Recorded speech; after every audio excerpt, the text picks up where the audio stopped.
I have right? given up trying to make sure that everything should be fair. Yeah. It just isn't going to ever happen. There is never going to be a time in your life when everything is fair. And so what does that mean? I better figure out how to respond to situations that are unfair. Yes. And that's where helicopter parenting comes in. We want to rescue them from everything that's unfair. We want to jump in and say, we see an injustice being done to our kids, and we want to rescue them from that. And in doing so, our kids miss out on so much resilience, opportunities to gain resilience by going through that adversity, opportunities to learn how to communicate with people that they disagree with.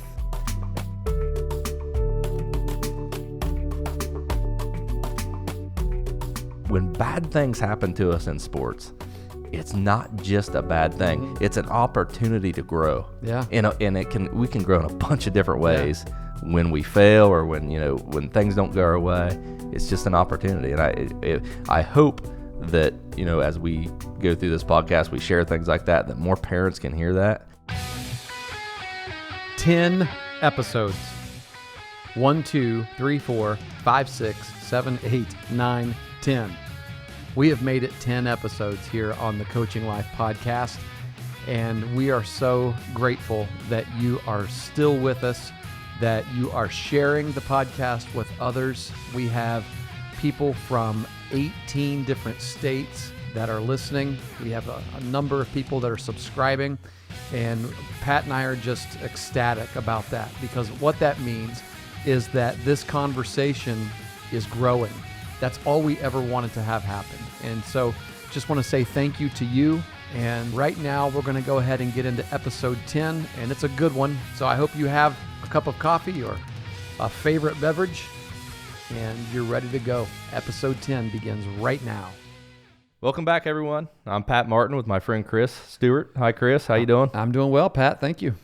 Chris, we've been having a really good time recording last few episodes of the podcast. We've had some people on, some special guests, and it's been really fun. And we're gonna continue to bring people on and keep mixing things up as we go through this journey of the Coaching Life podcast. And one of the things that we're gonna do is, as we go through a collection of episodes, or a season, as we're gonna call it, we're gonna spend some time with 1 or 2 episodes, letting people out there that is listening ask us questions, give us ideas, just throw thoughts at us if they want to, and allow us to respond to those and share our opinions with those things. But more importantly, it's so everyone out there listening can get those thoughts and ideas too.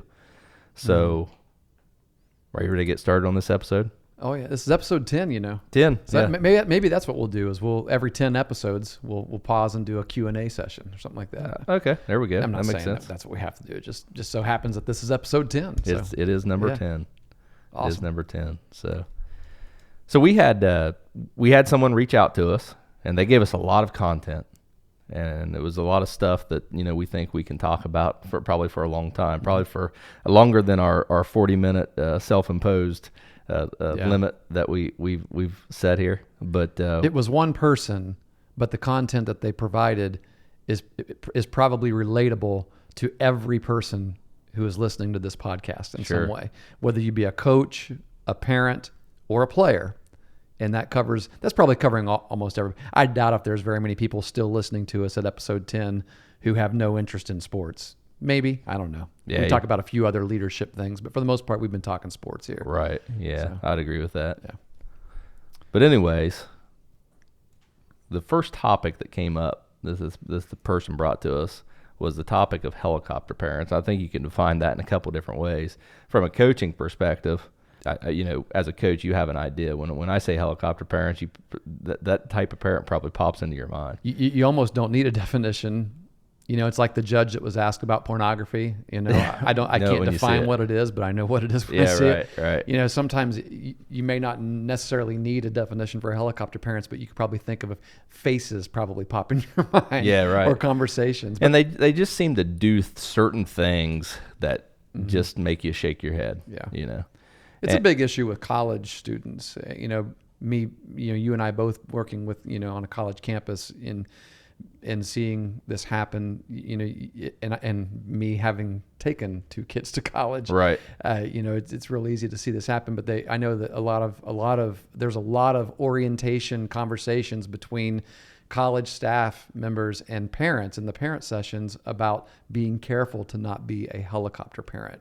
Let your kids go a little bit. Sure. When they get here, they're going to want to start doing things with friends, even while you're still here and lingering around. You're wanting to make their bed. You're wanting to do, a lot of things for them, and they're ready for that independence. And so be careful not to. And they've actually used the word helicopter parenting in sessions that I've been in. Yeah. As a college student parent. Well, actually, to go into that, we've talked in previous episodes about how we treat our kids different now than what maybe our parents treated us. Yeah. And one of the ways that a lot of people and me and my wife are guilty of this too is we are helicopter parents in certain situations.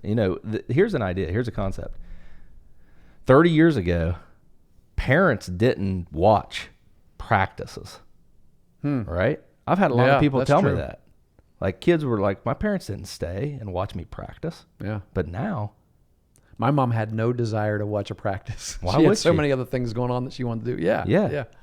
So that's Yeah. that's a good example of a true. helicopter parent. It's You almost got all unheard kinds of. of lawn chairs over there now. Yeah. We can almost open a concession stand for practice.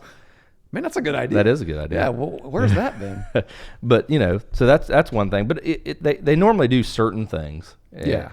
And one of the things that I would say a helicopter parent does, and this person brought it up, and I agree with them, is they have a more I'd say favorable opinion of their own kid than the other kids on the team. Yeah. And sometimes as a coach, that's difficult to deal with. And so the question that was raised to us was, as a coach, how do we deal with someone, a parent like that? I think it's a really difficult question. I think it's a difficult question because it's being asked in the context of you as a coach. How do you deal with that? As I respond, and as we talk about this, our response is going to tend to be more geared toward talking to parents. But this question was posed to us as a coach, and how do you deal with this as a coach? Mm-hmm. And so I gave that some thought, and I want to say first that there actually is a definition. Google provides a definition for helicopter parent. Oh, okay. And it's a little more extensive than this, but very simply to summarize, it's a parent who takes an overprotective or excessive interest in the life of their child. And then, there are a lot of subpoints to that too, as you mentioned, you have a higher view of your child's ability than every other kid in a team context. But I think the 2 key words in that definition is overprotective and excessive. Mm-hmm. And that's what makes you a helicopter parent. And I think the problem when talking about this, or the problem with the whole idea of being a helicopter parent, is if you are one, you don't recognize it. You will rarely ever recognize that this is your issue. I might be. I don't know. My wife might be. Who knows? I mean, there might be some areas where we are overprotective and excessive in terms of how we are involved in our children's lives. But usually you don't see it until somebody else points it out to you. And so that's maybe one of the benefits of you and I doing this podcast and answering this question is it might sting a couple of people out there. If you're listening right now, the things that we talk about here in the next few moments might sting, and you might even get defensive a little bit in your mind. And if so, it's very possible that we're talking about you. You know what I'm saying? And this happens to me all the time. It happens to me. I told you this past week when we were talking about the podcast and how sometimes the reason why it's so easy to talk about these things is because we feel like we're just preaching to ourselves. Right. And we got to be sure that we're living what it is that we're talking about. And that's just the nature of everything. That's exactly what happened to me in writing. That's why it's so hard sometimes to write, because you're thinking, well, I'm writing something that sometimes I don't do very well in. Yeah. Well, it provides that little extra challenge. It does. You reminding yourself. And we're very upfront and saying that we're not perfect in this, and we may be just as guilty as everybody else, but that doesn't mean we can't still talk about it. We Right. can't still bring it up and say, hey, let's join with you in this journey and travel together in trying to be better at this. Yeah. So to get back at answering the question, I think you have to, as a coach, you have to identify and be aware of why, there are different facets, I guess, of being a helicopter parent. And when you say, how do you deal with helicopter parents? Are you talking about, well, the parents that do everything for their kids? Because you see that sometimes too, especially in youth ball. And one of the things that irritates me is to see a parent carrying a bag for a kid. Doing everything for a kid, walking into the dugout and making sure that their Gatorade is full, in the middle of the game. It's one thing, to provide that before the game. I actually wrote something in my first book, Building Champions, a chapter where I called it Drink from the Water Hose Kids. And I want to share a little bit of that because it's relevant to this. Tony Robichaux, who was the head coach of the Louisiana Lafayette Raging Cajuns baseball team, had a quote, and God rest his soul, Tony actually died this past year, recently. And but in 2014, he was doing an interview, and this sort of became a famous statement that he made because he was being asked, about the success of their team. And he's like, man, we just have a bunch of drink from the water hose kids. And they're like, what do you mean by that? And he said, well, that's the kind of guys we want. We recruit kids who are drinking from the water hose, not kids whose mommy's bringing them a Gatorade or a Powerade in the third inning. Yeah. And so he got into a little bit of heat for saying that, because the way people read that or the way they heard it was that it was funny, some of the comments that were being made about hydration. People, there were people who were upset at him, like, well, we need to keep these kids hydrated. Well, of course you do. You missed the point. He's not talking about, it's not a statement about staying hydrated or consuming a beverage. That's not what he's saying. If you think that's what he's saying, he's also not disrespecting mommies or daddies who are wanting to help their kids and who love their kids. He's not being unappreciative of their love and their devotion to their children. I think we immediately hear things like that and we get defensive. What he's saying, I think, is look, there's a difference in the way a kid develops when he has to do some things for himself. Yeah. And there are some simple things that you can change in the way you go about your parenting that will help your child develop a little more mental muscle, and even physical muscle. I remember going to games and I just shook my head. And if we had anybody like this on our team, we would try to point it out and say, don't do this. And you'd see parents wheeling their kids' bags into the dugout for them. Mm-hmm. And then as soon as the game is over, mom or dad come in and start packing up the catcher's gear for the little Johnny that caught and things like that. And if it was hot outside, they would be coming in and bringing a wet towel and putting it around their neck. And listen, that's unnecessary. Yeah. It's not necessary to do that. And that I think is maybe, and that's what comes to mind for me when I hear the words helicopter parent, that they're so concerned about the welfare that they take an overprotective interest in those moments and in sports. Do you see that? You're coaching a 10U team. Do you see any of that? Well, you don't do that, do you, Pat? Yeah, we do. I mean, we really do. Mm-hmm. We do. With the towels that you're talking about there, if the day's real hot. Now, hey, if it's hot, teach the kid how to get his cooler in the morning. Right. We did that. My kids had the frog towel, Yeah. But you know what? We did. We said, hey, Brock, make sure that you grab your red cooler and you fill it up with ice and water and stick your frog tog in there. Yeah. You're not because talking during about the game, you need to be the one to get it out and put it on your neck. I'm not Right. saying don't give it to him. Don't give him any water. Toughen up, boy. And that's not what we're saying. Yeah, but people out there are probably thinking, a lot of people are probably thinking, what difference does that make? Why are we making a big deal about that? But the small details like that, that's what sports gives us the opportunity to do with our kids. I remember I read Pyramid of Success by John Wooden. Yeah. And he talks like he dedicated a whole chapter about tying shoes. I talked about that in Coaching Life. Yeah. It was so valuable to me that I actually went through that entire thing in basically my chapter called "The Small Things Are the Big Things." Yeah. And that's the reason why he went through that. Yeah. Yeah. Because he said it's important. If your shoes aren't tied, your feet's not going to work right. If Mm-hmm. feet don't work right, your ankles don't. Your legs are all the way up top, and he built it up. And the small things that go on during a baseball game or a softball game or volleyball, that's the most important things that we can instill in our kids. Yeah. And it's just like anything else. Yeah, I'll admit to it. We do things like that. Yeah. And we need to get better at it. Yeah. That's what it's about. It's Right. getting better.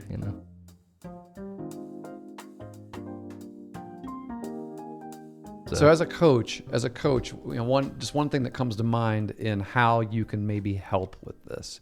It's such a sensitive issue to bring it up, but I would encourage everybody who's a coach who recognizes that this is a problem, or that it may be a problem this year. Pretty much every year you're going to have it rear its ugly head at some point with some family or two or three perhaps. But that's where communication and being organized in your coaching policies and in the procedures and the way you go about things, your line of and basically being very upfront. Having that. I know now, the OHSAA, the Ohio High School Athletic Association, requires this of high school coaches to have a parents meeting, and that's good because they give you some things that you have to go over, obviously the concussion things and all that, but you get the opportunity to get parents in the room with their kids and go over everything that you want them to know in terms of proper procedures for things, and that's where you can go over your team expectations and Right. your policies about things. If you want to create a policy that there are no parents allowed in the dugout, then you need to communicate that beforehand. If there's if you want to have a policy that there are no parents at practice, I don't necessarily. I was always fine with having open practices, but if that's what you want to have a policy about, then make sure you communicate that. Communication, it comes down to it. Yeah. Somewhere in my notes here, I've lost it. I said something about, the culture of the program. And you have to come up with, as a coach, you have to come up with creative ways to develop and share the culture and get people to buy into the culture of your program. And I think that's what we're talking about here. Yeah, you are defining the culture of the program. And as a coach. As a high school coach or even as a youth coach, we normally don't think about this, but really we're not just responsible for our kids, the athletes. We're really responsible for the families. And we have the ability and the opportunity to, the same thing that we're doing here, the same thing that anybody else does that has a podcast or a YouTube show or whatever they do. We're sharing information, and we can do that with our kids and with our kids' families as well. We can pull them. That's when you really start to get into a family environment. Yeah. You hear coaches talk about their program as a family. Yeah. Absolutely. Yeah. That's how kind of things start. It is. The question that came to us about the helicopter parents was actually multifaceted. It was, how do you handle helicopter parents? But then it got very specific in terms of, parents who know, and I'm going to say quote unquote, know that their child is better or the best player on the team. Parents who think the coach is an idiot. Right. And, and parents who don't allow their children to speak for themselves, without mom and dad being present, Right. And so there are a lot of things there. And one of the things that I'll say about this is I've noticed that you can almost boil down all of the problems that a parent has ever had with a coach, and you would come up with a root of one thing that it stems from: playing time. Yeah, I agree. Or positions. Sure. Right? Right. Which is very similar to playing time. Yeah. Your child's not playing the position that you think that he or she should be playing, or he or she is not playing as much as you think he or she should be playing.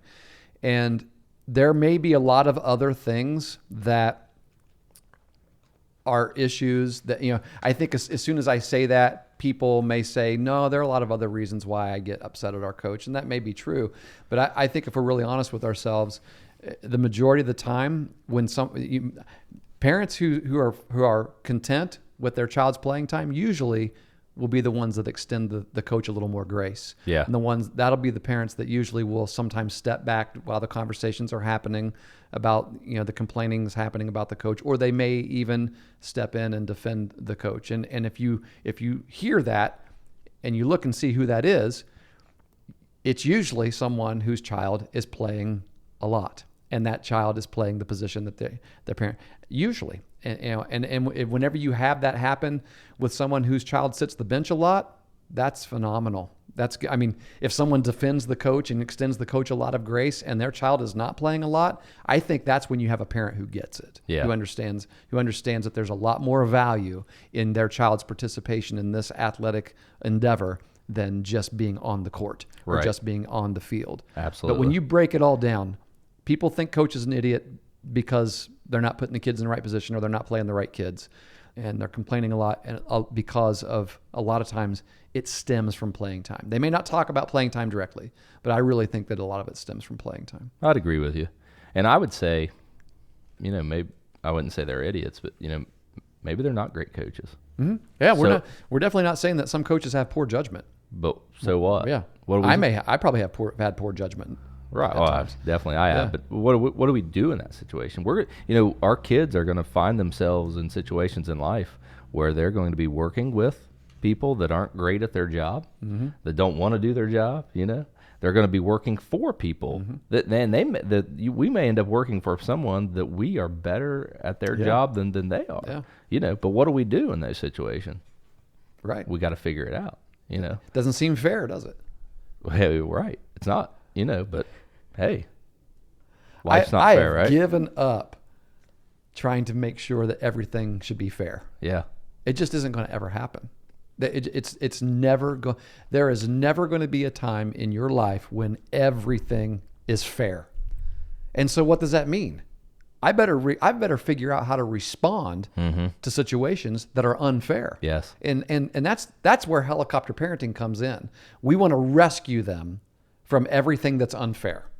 We want to jump in and say, this, we see an injustice being done to our kids, and we want to rescue them from that. And in doing so, our kids miss out on so much resilience, opportunities to gain resilience by going through that adversity, opportunities to learn how to communicate with people that they disagree with. That's a good point, I do have an issue with the parents being the first one to come to you as a coach to speak about your child's issues that they might have. It needs to come first from the children, from the child, from the athlete. You need to sit down as parents and talk to your kids about how, okay, if you're unhappy with something that's going on your team, this turns inside of your stomach so bad, because usually if your child's unhappy, you're unhappy. Yeah. But we got to teach them.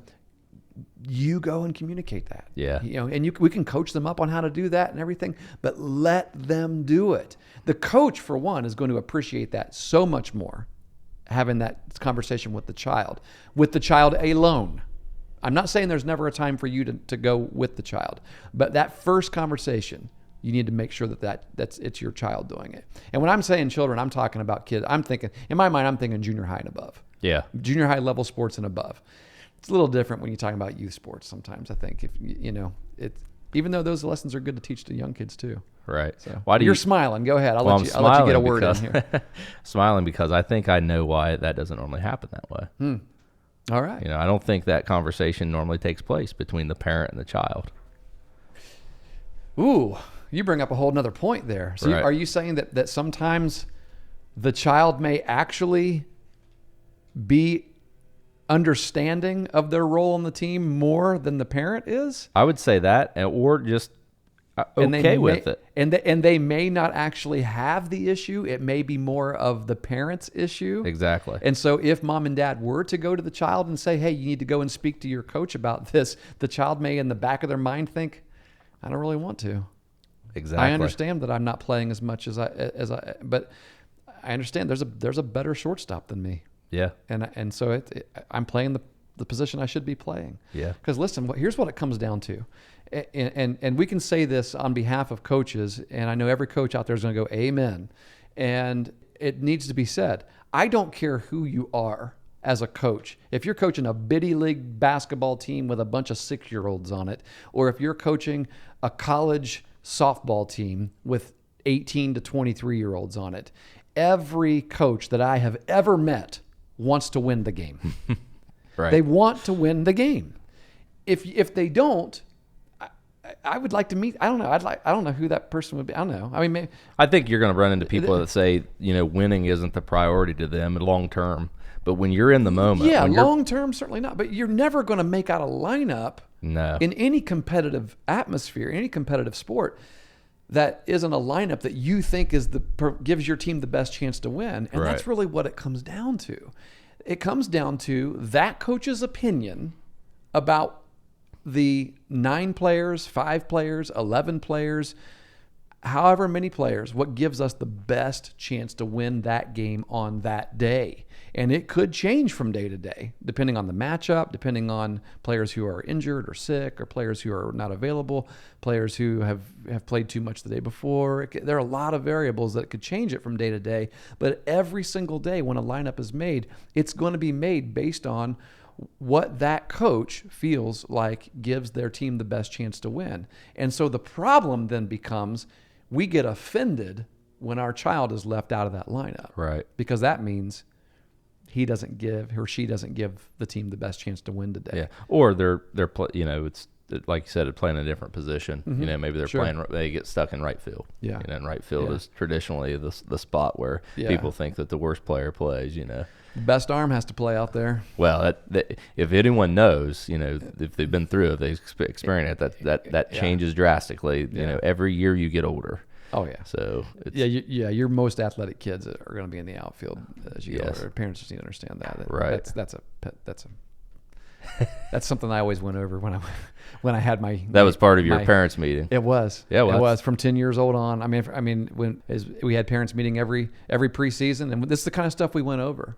I mean, so the things that we're saying right now. So if you're a coach and you're listening, you're like, you're still not answering my question. How do I handle this? Well, you got to communicate it. Yeah. All the things that we just said, you have to communicate it up front. Which is tough. You have to, you have to let your parents know. Look, I understand that I'm going to make out lineups that you're not going to agree with, and there just isn't anything we can do about that. Mm-hmm. But you have a choice when you're sitting in the stands to choose to complain about it or not.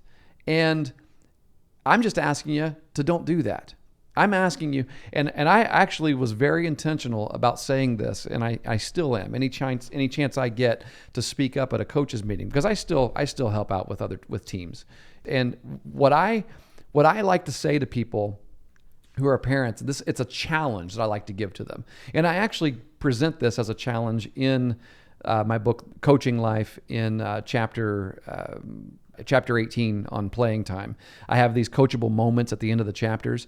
And as bullet point number 2, coachable moments, I actually put this in there as a challenge to every single parent. And whenever I say this, this is one of those moments where I'm preaching to myself. And I want to be reminded of this when I'm the one sitting in the stands, because I want to tell everybody, listen, I've been in all 3 roles.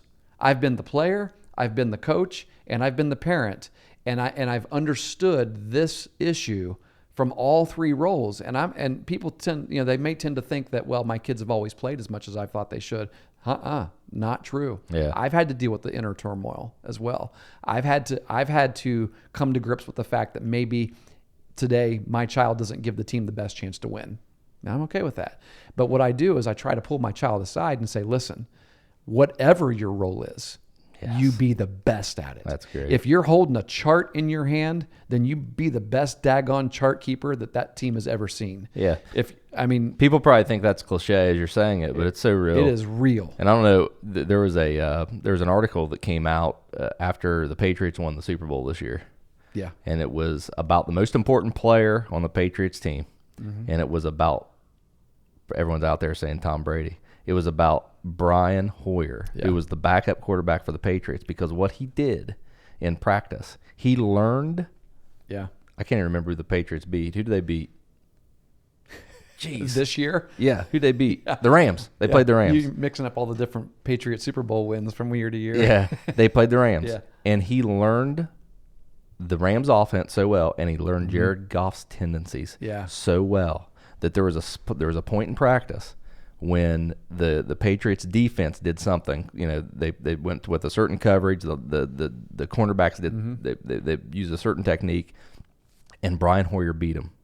Yeah. And he said, listen, if you do in this situation, if you do what you just did, this is what Jared's going to do, and they're going to beat you. And that same situation came up in the Super Bowl. They were ready for it. They were ready for it. Prepared for it. And they got an interception. Yeah. Yeah. And there you go. It is. Those roles and Brian, how many snaps did Brian I don't think he took a snap in the Super Bowl. Right. Right. He held the clipboard. Yep. He held the clipboard. I actually did this. I did the exact same thing as a high school baseball coach. We had kids that didn't play very much at all, and the kids that we brought up from the JV team to dress during tournament time, and we met with all those kids that were reserves. Yeah, they were kids that were substitutes on the lineup card, and they knew that's where they were going to be. And we said, listen, when we are preparing for the tournament, we're scouting every team that we may have an opportunity to play in the tournament, and when we go live in practice, I want to make sure that and we especially did this with pitchers. We had one kid that was a lefty pitcher. We knew we were going to face a left-hander in our first round of the sectional tournament, and so we had scouted, basically every single count. What does he throw? On a percentage basis, what does he throw in this count? As many times as we had the opportunity to see that kid pitch, we charted all of his pitches. And so I basically stood out behind we went live, inter-squad scrimmage. I stood behind the pitcher in an inter-squad game who was a lefty. We made him wear a blue shirt and everything. We were playing Gallia Academy. and I whatever the count was, I said, this is what I want you to throw. I showed him pictures of the kid. I showed him a video of the kid pitching that we knew we were going to go against and everything. And we just created a scout team, Nice. the best we could. And, the best you can with baseball or softball, you can't do that. You can do it a lot easier with football. There's a lot more pieces that are dependent upon one another, and so where they're going to move. If this guy goes here, this guy's going to go there. It's not as much of an individual-based sport like baseball or softball is. Basketball will be a lot easier as well, I think, to create a scout team. But that's so valuable. It's what we did at the end of the season is we acknowledged those kids. We acknowledged the ones. I gave an award, a dirtbag award, to a kid that was basically all year long keeping the best charts that he could keep, so that the next time we played that team, we had the best notes that we could go back to, the best scouting notes that we could go back to be prepared the next time. He stood over in our dugout and he could pick up almost every opponent's signs every game that we played. That's great. That's a kid that embraced his role. He did. And here's the thing. I'm not mentioning names, but I know his parents weren't very happy. I know that they felt like he should be on the field more. They were upset about that. And I felt for them because I understand. Yeah. I'm a parent. I understand. But I remember having this conversation with him and saying, listen, man, I know it's not easy at home because there's disagreement. And he didn't even, I said, I'm not asking you to even say, nod your head or anything. I know, because you're not the first person it's not the first time I've been around this particular rodeo, right?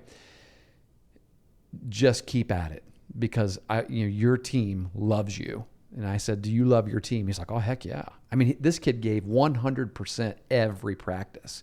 He would be diving for balls in the outfield during BP.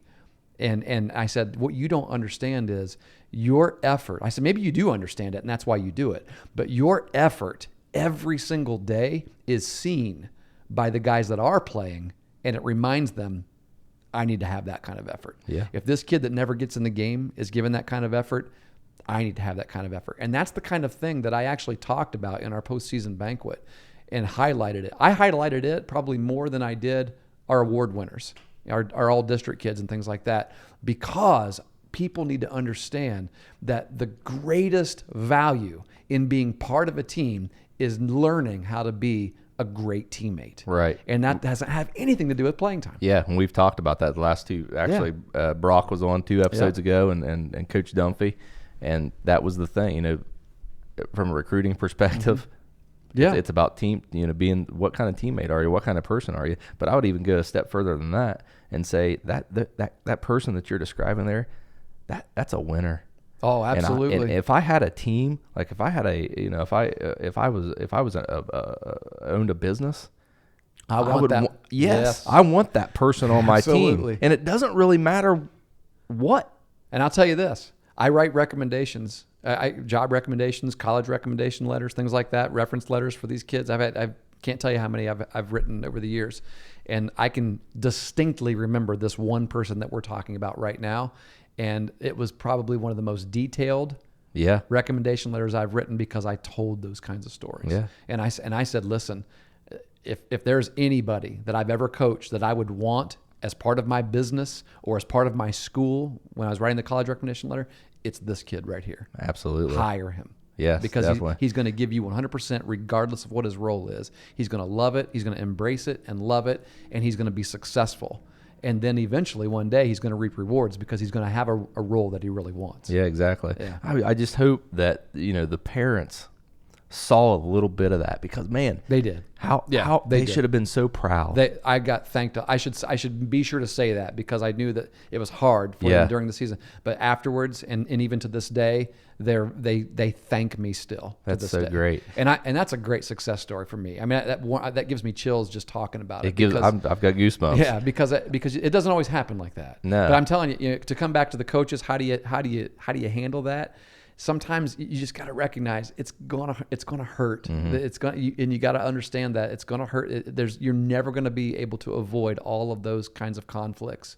But just keep at it and be a really good communicator. Yeah. Over communicate if you have to. And as a parent, you have to recognize the same thing, Mm-hmm. but recognize that those aren't bad things. I took a position that I used to work at, different company that I worked for. We took a customer service class, and the instructor, one of the big things that she said was, you know, when a problem happens, it's not a negative thing. And she had this thing. It's like, you know, you'd answer the phone, say hello, and someone would say, hey, I've got a problem. You'd say, that's great. Yep. How can I help you? It's an opportunity. And when bad things happen to us in sports, it's not just a bad thing. Mm-hmm. It's an opportunity to grow. Yeah. And we can grow in a bunch of different ways.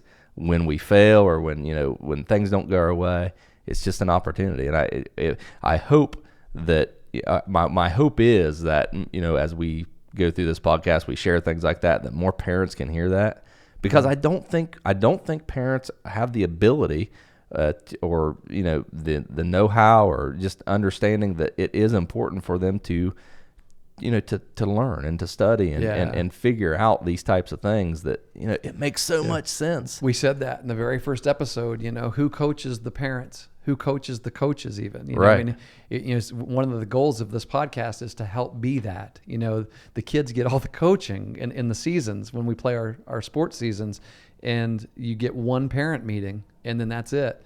So if there are resources out there to help you, you know, and to be the best you can be, you know, as a parent, then this hopefully can be one. But I never did say what my challenge was. Oh, sorry, So Coach. Let's hear it. all right. So here's the challenge that I have for every parent when you're going to watch your child play whatever sport they're playing. And that is this: as the next season approaches, make a goal for yourself that you are going to support and root for every player on the team and wish for their success as much as your own child's success. Yeah. And as a player, I should say this, I should address this to players. You also make a goal for yourself, player, that you're going to support and wish for every player's success on the team as much as you do yours. Yeah. When you want to find out who your best teammates are on that team, you look and see how those teammates react when somebody else who plays the same position you do, or that person does, how they react when that person does something well. Yeah. If you want to see who your best teammates are on your team, watch how everyone reacts when somebody else does something really well. I'll tell you, sometimes you'll see kids who are more concerned that, well, that guy just hit a home run and he's a pinch hitter, And that's the third time that he's come through as a pinch hitter, and he also plays my position. That means I'm probably not going to be in the lineup tomorrow. And there's a little less incentive to want to cheer for that kid because of that. But I tell you, get over that. Get beyond that. You know, else notices that. Is people at the next level. Right? Yes, They're they gonna notice do. that. Oh, they notice that just as much as any physical success you have on the team. I mean, just as much as your own performance. Yeah. That's part of your performance. That's part of your resume. You know, we talk about fundamentals, we talk about mechanics, and, you know, spending so much time on becoming a better athlete. And these are the types of things we also need to focus on is being a better teammate, because that's going to help us. That's going to help us succeed too. And if it doesn't help us succeed in sports, it's going to help us succeed in other things in life. Yeah. And you know, I know we've said this before, but what's the best way to do that? What's the best way to teach someone something? It's to model it. Yeah. And it always comes back to that. It does. And you know, it pops into my head. We were at a tournament this year, and you know, he said it, but he probably didn't mean it this way, but it was just it came off so bad. And it wasn't the kid's dad that I'm aware of, but there was, you know, there was a team, and they were going through a little rough patch. It was a rough inning for them, and one of their players was kind of moping around. Big kid, big athletic kid, and it was a coach. He just said, "You got to straighten up. You're the best player on the field." He screamed that. Everyone heard him, and I just kind of grimaced. I'm like, what? I know what you were doing there. Yeah. But what did everyone else think? What did all your other players think about that? Yeah. And it doesn't matter if it was true or not, right? Right. It doesn't matter. What was the impact of that? And that's a modeling example. Yeah. And if we don't think that our children are watching us, that's, you know, everybody knows that. Right. Our kids watch us very closely, Yeah. but they watch us as we play the games. They watch us as we watch them play the games. And you, in Building Champions, you came up with a question that you're talking about asking kids this question of, you know, how would you most like me to handle, you know, game situations, or what's your favorite thing to see me do during a game as a parent sitting in the stands and you're playing. Yeah. What do you want to hear from me? Yeah. Yeah. And the options were, you know, which I offer it's coaching like a multiple advice. Choice question, wasn't it? Yeah, there's 4 options. Offer coaching advice was one. It was A. And I laugh because, you know, I'm all about coaching advice. That's me too, man. Yeah. I stung myself hard with that one. Yeah, well, and you know when I do it most? It's in the car. It's in the car. Yeah. You know. Yeah, I tend to shout it from. I admit, I confess. But either way. But every time I do now, I'm reminded of this chapter. In fact, I'm reminded because I get an elbow in the side, and my wife is like, "Hey, you remember that chapter you wrote about yelling things from the stands?" That's tough. That's tough. It was offer coaching advice, yelling at referees or umpires. Yeah. Cheering. You know, this is going to sound odd to people. Letter C. Letter C. Option C. Cheering for so the parent is cheering for their child. Yep. Option right? C is cheer for you. Sounds if I'm speaking to the child, would you rather I cheer for you? Option C. Very innocent. Sounds right, you know. And then the other is nothing. Just sit there. Option D. And listen. None of the above. Sit there and listen and watch. And, you know, you said most kids flux back and forth between C and D. I did. I actually asked kids that question. I pulled some kids aside and gave them that question, and not a single one of them said that they wanted to hear us yelling at umps and refs. Yeah, happens a lot. But and really, I don't remember anybody ever giving the answer that they wanted us to yell coaching advice. But I asked this exact question to my daughter because as I was writing this, it was during one of her sports seasons, and I thought, well, you know, here's an area that is probably important to talk about, and I asked her what option she would choose, and I thought she would choose option C, just cheer for me. She chose option D. She chose option D, which was just sit and watch. Because one thing she said is, I actually don't hear you. If you are cheering, I rarely hear you. I mean, she could be at the free throw line with everything quiet, and all of a sudden mom or dad shouts out, come on, you got this. And she's like, I don't hear any of that. I mean, and athletes, you're focused, you're in the zone in that moment. Yeah. And you don't usually hear it, And she said the safest thing to do would be to just sit and watch. But I will say this, she followed that up with, well, I don't mind if you cheer for the team. So option E, according to Kaylee, is cheer for the whole dang team. Yeah. If you're going to cheer, I'm not the only one out there. I'm not beating this team by myself. What happens when I go on the bench? What happens when the coach subs for me? Do you not cheer anymore? I tell you, that does happen in the gym. It does. You ever notice that? Yeah, I did. You hear this voice back here, and you're like, "Wow, man, that person's really into the game." And all of a sudden, it's like, I haven't heard anything from them the whole third quarter. Where have they been? Well, their kid's been on the bench. Yeah, they're only cheering for their kid. Yeah, I'll be honest with you. I know and I hope I corrected it on the fly, but I've actually noticed, during games with, if my son does something crazy or, fails or, isn't successful, the feeling that you have, it's like, you don't, it kind of ruins your mood. And at times I've had to snap out of it and either, continue to coach the other kids because as a coach, yeah, absolutely, as a parent coach is what I should say, because you're invested in two different types of entities there, so it's difficult. But you got to take the dad hat off, and that's tough. Yeah, you do. Yeah. You got to refocus and keep doing what you're doing. But the scenario there that we're talking about from your book Building Champions, I just think it goes into talking about how important that team concept is, and it's important to the players. That's what the players want. They do. I don't care. Listen, I don't care what they tell you in the car on the way home. I don't. I mean, are you saying, you telling me my kid's a liar? I'm not saying your kid's a liar. I'm just saying that a lot of times our kids get it more than you realize. Yeah. They get the team concept more than you realize. And I'll even say this. I'll be as bold as to say this. If they don't get it, whose fault is that? Right. That's probably a modeling issue, right? Exactly. Yeah. Yeah. If you're like, no, my kids are as mad as I am. Well, you know what? Look in the mirror. Yeah. It's probably your fault. Okay, great. And you may be right. Yeah. You may be right. We may have every right to be mad at that coach. But how are we going to respond to it? How does it make it better? Yeah. I mean, How does it? Yeah. How are we going to respond to it? Meaning, if we're going to respond by complaining, blaming, or making an excuse, how do any of those responses take that situation and improve upon it? I don't think anybody. The silence that you and I had there, I think proves no one could honestly admit and say it's going to help it. Yeah.